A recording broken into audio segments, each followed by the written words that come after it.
দোস্ত, আজকের এই ভিডিওতে আমরা এমন কিছু ভুলের ব্যাপারে কথা বলবো যেটা আপনি দ্রুত থেকে দ্রুত শুধরে নিন, না হলে আপনার বডি তৈরি হতে পারবে না। আপনি ব্যায়াম করে যাবেন, আপনার মাসেলস গ্রোথ হতে পারবে না। 5টি ভুলের ব্যাপারে কথা বলবো, অনেক মন দিয়ে এই ভিডিওকে দেখবেন। তো একদমই সময় নষ্ট করব না, এসে যায় আমাদের সবথেকে প্রথম ভুলে। দেখুন, আপনাদের আমি একটা অনেক ইম্পর্টেন্ট কথা বলে দিই। যদি আপনি বডি বানাতে চান, তো আপনি যেই খাবার খাচ্ছেন, আপনি যেই প্রোটিন নিচ্ছেন, ওর হজম হওয়া অনেক বেশি জরুরি।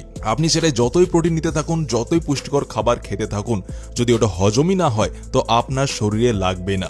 এজন্য আমি আপনাকে বারবার এটা বলি যে আপনার ডাইজেশনের খেয়াল রাখবেন। এটা রাখা অনেক জরুরি। আর ডাইজেশনকে কিভাবে ঠিক করবেন, কিভাবে যেটাই আপনি খাবেন ওটা আপনার হজম হয় কিভাবে ঠিক করবেন, এর উপরে আমি ডেডিকেটেড ভিডিও বানিয়ে রেখেছি। আই বাটনে দেখে নেবেন, না হলে ডেসক্রিপশন বক্সে লিঙ্ক দিয়ে দেবো, ওখান থেকে গিয়ে একবার অবশ্যই দেখে নেবেন। এরপর আসি আমাদের টিপ নাম্বার 2, বা বলতে পারেন আমাদের দ্বিতীয় ভুলে। দ্বিতীয় ভুলটি হলো আমরা সকাল সকাল প্রোটিন নিই না। দেখুন, আমি আপনাকে একটা কথা বলে দিই, যখনই আপনি সকালে ঘুমিয়ে উঠবেন তো আপনি প্রায় 7 থেকে 8 ঘন্টা ঘুমিয়ে থাকেন। এতটা ঘুম তো আমাদের নিতেই হবে। এরপরে যখন আমরা সকালে উঠি তো আমাদের পেট একদম খালি থাকে। সকালে সবাই ব্রেকফাস্ট করে নেয়, ওই ব্রেকফাস্টে প্রোটিন নেয় না। কেউ চা খেয়ে নেয়, কেউ মুড়ি খেয়ে নেয়, আবার কেউ কিছুই খায় না।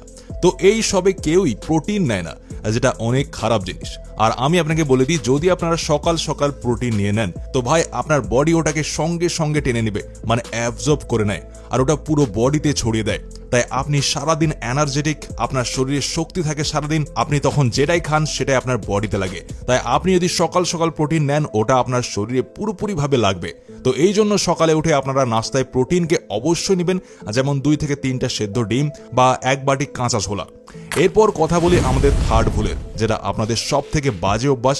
এবার কি ওই বাজে অভ্যাস, ওর ব্যাপারে তো আমি এখানে কথা বলবো না, কিন্তু যদি আপনারা আপনার মাসেলসকে গ্রো করতে চান, আপনার শরীরকে মাস্কুলার বানাতে চান, তো আপনাদের আজ থেকেই ওই অভ্যাস ছেড়ে দিতে হবে। দেখুন, আপনাদের অনেক লোক বলে থাকবে যে ওটাকে আপনারা একবারে ছেড়ে দিন, মানে একদিনে ছেড়ে দিন। তো আপনাকে এমন ভুল করা যাবে না, কেননা আপনি যত মনে মনে চিন্তা করবেন ওই অভ্যাসকে ছাড়ার জন্য, অতটাই ওটা আপনার মধ্যে ঘোরপাক খাবে।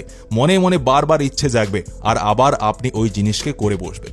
তাই আমি আপনাকে এটা সাজেস্ট করব যে আপনারা যদি এই অভ্যাসকে ছাড়তে চান সত্যি সত্যি, তো ধীরে ধীরে করে আপনারা ছাড়ুন। তখনই আপনার শরীর মাস্কুলার তৈরি হতে পারবে, আপনার শরীরে শক্তি আসতে পারবে, আপনার মধ্যে যে দুর্বলতা আছে ওটা দূর হতে পারবে।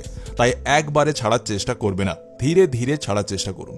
যেমন আজ আপনি একটু করলেন, তারপর 3 দিন পর একবার করলেন, এমন ভাবে আপনারা ওটার দিন বাড়িয়ে ছাড়ার চেষ্টা করুন। একটা কথার খেয়াল রাখবেন, কোনো জিনিস বেশি অতিরিক্ত মাত্রায় যেন না হয় যে ওর ফলে আপনার শরীর খারাপ হতে থাকে, আপনার শরীরে যে ভাইটাল এনার্জি আছে ওটা বের হতে থাকে, কেননা এটা আপনার শরীরের জন্য একদমই ভালো হয় না।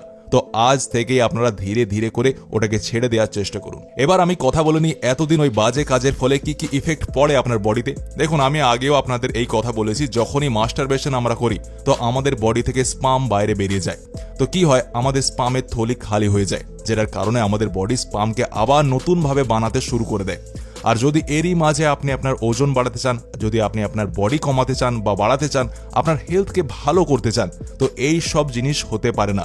কেন হতে পারে না? কেননা আমাদের শরীর স্পামকে বানানোয় বেশি খাটতে থাকে, আর ওটা আমাদের মাসেলসকে, আমাদের যে ওয়েট গেন আমরা করতে চাইছি ওটাকে সাইডে রেখে দেয়, যেটার কারণে আমাদের হেলথ একদম খারাপ হতে থাকে। এই জন্য দেখে থাকবেন অনেকের ব্যায়াম করার পরেও, ভালো খাবার খাওয়ার পরেও বডি তৈরি হতে কিছুতেই পারে না। তো এই কথার খেয়াল রাখবেন যে এই বাজে কাজে আপনাকে কন্ট্রোল আনতে হবে, আর ধীরে ধীরে আপনাকে এটা ছেড়ে দিতে হবে।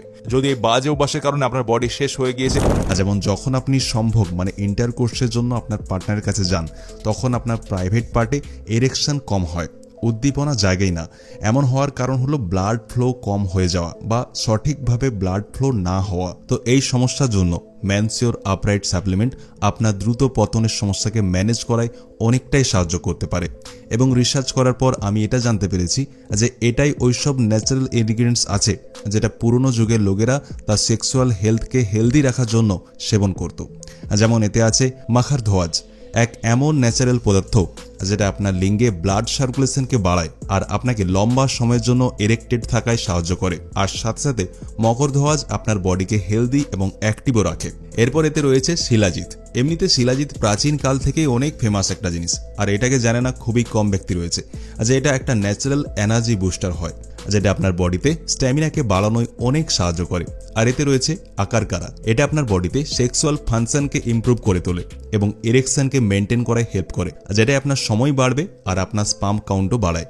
এই ক্যাপসুল ইরেকটাইল ডিসফাংশনকে ম্যানেজ করে সাহায্য করে আর ওর সাথে সাথে স্ট্রেস এনজাইটিকেও কম করায় হেল্প করে। এটাকে আপনি দিনে 2 বার, একটি সকালে আর একটি সন্ধ্যায় খাবার খাওয়ার পর নিন, আর অবশ্যই যে কোনো এক্সারসাইজ বা যোগাকে করবেন। এবার বিনা কোনো টেনশনে আপনি আপনার সেক্স লাইফকে ভরপুর এনজয় করুন এবং ম্যানসিওর আপরাইট ক্যাপসুলকে কেনার জন্য আপনি ডেসক্রিপশনে দেওয়া লিঙ্কে চেক করতে পারেন। এরপর আসি আমাদের টিপ নাম্বার 5-এ, যেটা হলো do warm up before exercise. দেখুন, এটা একটা অনেক বড় ভুল করি যখন আমরা এক্সারসাইজ করা স্টার্ট করি। তো আমরা সোজা ডাইরেক্ট ডাম্বেল উঠে নিই বা যদি ঘরে করি তো সোজা এক্সারসাইজ করতে শুরু করে দিই, যেটা আপনাকে একদমই করা যাবে না। আপনাকে মিনিমাম 5 মিনিটের ওয়ার্ম আপ করা অনেক বেশি জরুরি। ওয়ার্ম আপ আপনি কিভাবে করবেন বলে দিই। হালকা আপনি রানিং করতে পারেন, কার্ডিও এক্সারসাইজ করতে পারেন, জিমে ব্যায়াম করছেন তো ভারী ওজন ওঠানোর আগে লাইট ওয়েট উঠে আপনার ওয়ার্ম আপ করতে পারেন। এরপরে আপনারা হেভি ওয়েট ওঠাবেন, তখনই আপনার বডি তৈরি হবে। এর ফলে আপনার মাইন্ডে একটা মেসেজ চলে যাবে যে হ্যাঁ, এবার মালিক এক্সারসাইজ করবে। তো মাইন্ডও ধীরে ধীরে টেস্টোস্টেরনকে ছাড়তে থাকবে, যেটা আমাদের বডি বানানোর জন্য অনেক বেশি দরকারি হরমোন। তো দোস্ত, এই যতগুলি টিপস আমি আপনাকে দিলাম, আপনার যে ভুলগুলি ছিল আমি আপনাকে বললাম, আপনি এগুলিতে একটু ফোকাস দিন আর আপনি দেখবেন এরপর দ্রুত থেকে দ্রুত অনেক কম সময় আপনার বডি তৈরি হতে থাকবে। কেমন লাগলো ভিডিও? ভালো লাগলে বন্ধুদের সাথে অবশ্যই শেয়ার করবেন আর ভিডিওটাকে এতটা দেখবার জন্য অনেক অনেক ধন্যবাদ।